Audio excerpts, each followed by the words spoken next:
Hey, Mom, reach down. 1628. Oh my God! She's pushing! Ooh. Welcome to Coach Eddie. If you stopped on this video, today we are going to walk through a real birth journey together. My goal is to help you feel informed, motivated, supported as we break down what actually happens during labor in a calm, educational way. So let's settle in, breathe, and learn from this beautiful birth experience. We begin this birth journey at home in early labor. Contractions have started, but there is still room to breathe, talk, and find a comfortable rhythm. Sitting on a birth ball like this allows the pelvis to stay open and mobile. Gentle rocking and leaning forward help the baby's head press evenly on the surface, encouraging it to soften and open gradually. Early labor is not a race. It's the body's way of warming up and preparing the more intense work ahead. While contractions are still manageable, many families use this time to prepare their bags and organize the space. Packing clothes, baby items, and a few comfort tools gives a sense of readiness and control. Simple practical activities like this keeps the mind calm and focused, which actually helps labor hormones flow more effectively. When the mother feels safe and prepared, her body is more likely to continue progressing without unnecessary tension or adrenaline. Here we see the first hospital assessment. The midwife is feeling the abdomen to check the baby's position, the height of the uterus, and how the baby is lying in the pelvis. These checks help the team understand whether labor is still in its early stages or becoming more active. It's very common at this point to be examined, receive some information, and then be encouraged to continue laboring at home, especially if contractions are still paced out and the cervix is only beginning to open. After this early check, many families return home.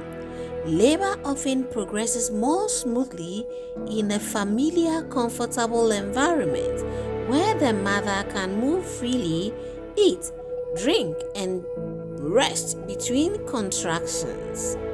You'll notice she leans, walks, and changes positions often. Each of these movements helps the baby settle deeper into the pelvis.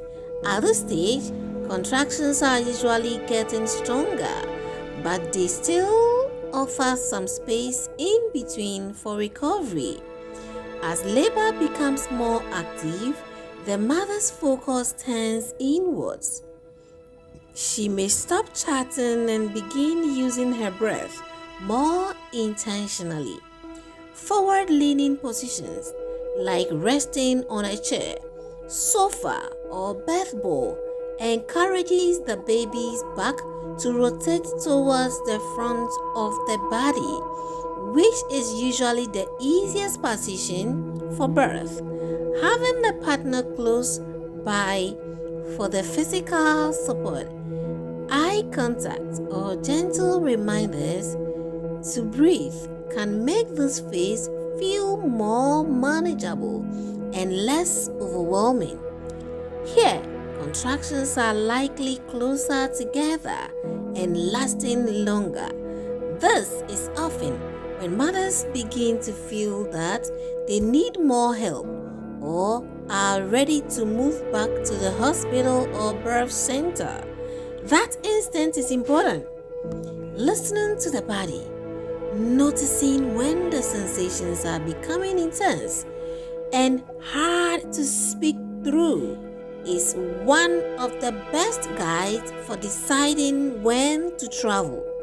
The goal is to arrive in the birth room when labor is well established, but before exhaustion sets in. Now we are back in the birthing suit, and the atmosphere shifts into a more focused, protective space.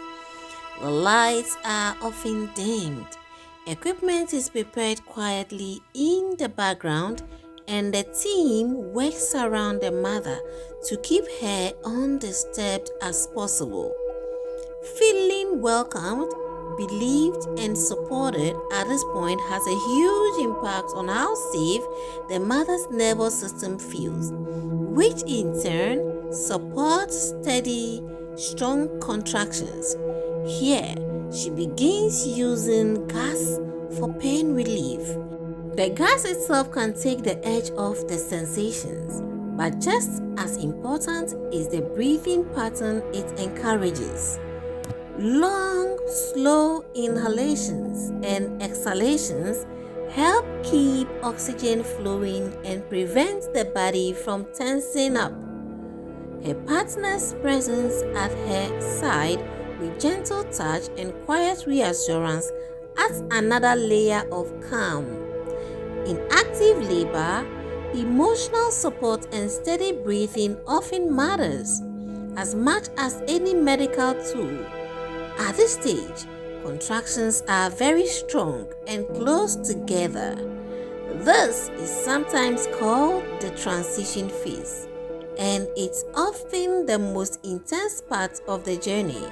Many women feel like they can't do it anymore right before they move into pushing. That feeling is actually a sign that the body is very close to being fully dilated. Support people can help by reminding her that what she's experiencing is normal, temporary, and incredibly productive. You might notice a change in her sound and body language here. Instead of just breathing through the contractions, her body begins to push downwards and on its own.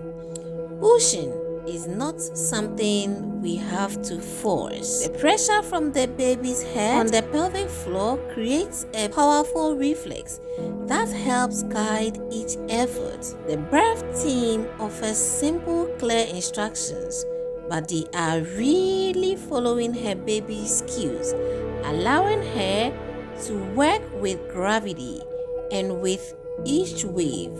Here, the baby is born and brought directly up to the mother. You'll see how quickly the intensity of pushing gives way to relief, emotion, and disbelief that it's finally over. The baby may cry, wiggle, or simply rest quietly.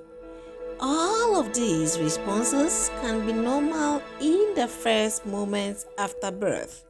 The priority now is warmth, closeness, and giving the baby time to adjust while remaining connected to the mother's body. In these quiet minutes, skin-to-skin contact is doing a powerful work. The baby's temperature, heart rate, and breathing begin to establish against the mother's chest.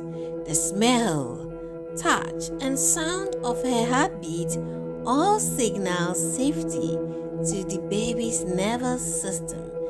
For the mother, holding her baby releases hormones that help the placenta separate and the uterus contracts down, reducing bleeding and supporting recovery.